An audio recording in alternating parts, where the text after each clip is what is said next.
Tipisalema ya vu-19 matilo ma karhi ma vula ku dzuneka ka Xikwembu. Mpfhuka wu twarisa ntirho wa mavoko ya xona. Siku ri kanela swona na rin'wana siku. Vusiku byi vekela byin'wana vusiku vutlhari bya kona. A swi ri na ririmi kumbe marito, ni mpfumawulo a swi na wona.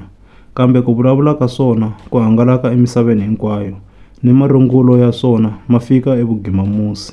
Kona kwale, Xikwembu xi dzimile dyambu eNdzonga.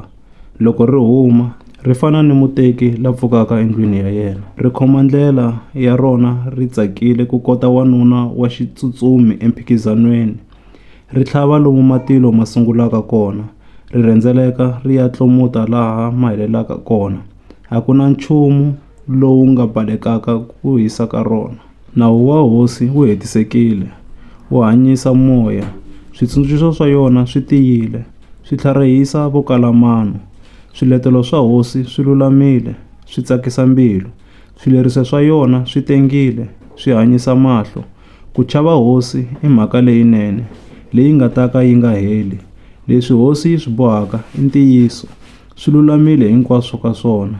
Swi navetisa ku tlula ni nsuku, hambi wu ri lowo tala lowu tengeke. Swi tsokombela ku tlula ni vulombe, hambi byi ri lebyi tshonaka exihlengeni. Hi swona leswi swi ndzi tsundzuxaka, mina nandza wa wena. Ku hlayisa swona swa ndzi vuyerisa swinene. I mani loyi a nga vonaka swihoxo swa yena xana? Ndzi basise eka milandzu leyi tumbeleke. Ndzi papalatise swidyoho swa lava titshembaka. Swi nga tshuki swi ndzi fuma, mina nandza wa wena.